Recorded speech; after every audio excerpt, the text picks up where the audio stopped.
Study motivation YouTube চ্যানেলে তোমাদের সকলকে স্বাগত।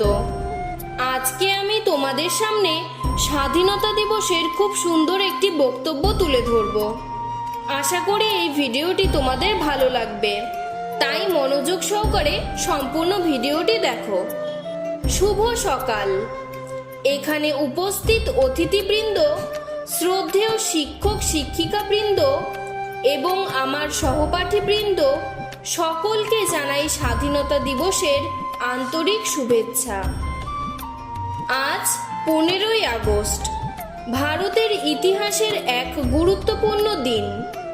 তাই আপামর ভারতবাসীকে জানাই আমার আন্তরিক অভিনন্দন। স্বাধীনতা দিবস হলো সমগ্র ভারতবাসীর কাছে সম্মানীয় ও গৌরবময় পবিত্রতম দিবস।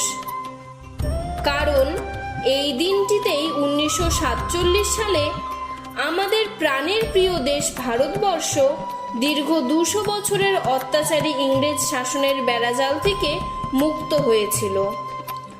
শত শত মহান দেশপ্রেমীদের ত্যাগ ও প্রাণের বিনিময়ে এসেছে আমাদের এই স্বাধীনতা।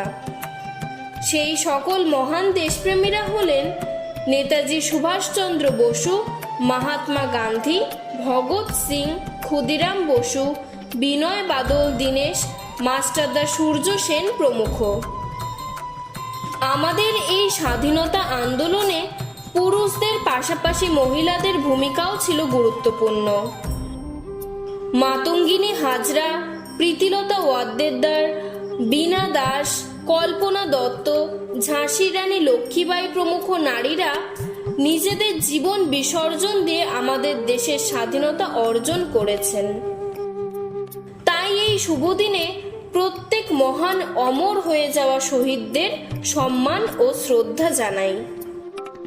এই বিশেষ দিনে স্কুল, কলেজ, অফিস, আদালত, বিভিন্ন শিক্ষা প্রতিষ্ঠানে, এমনকি অলিতে গলিতে গৌরবের সাথে ভারতের জাতীয় পতাকা উত্তোলিত হয়।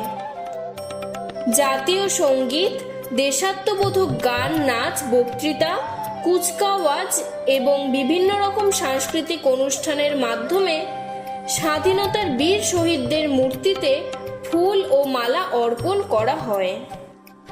প্রধানমন্ত্রী এই দিন দিল্লির লালকেল্লায় পতাকা উত্তোলন করেন এবং সমগ্র ভারতবাসীকে স্বাধীনতা দিবসের শুভেচ্ছা জানান।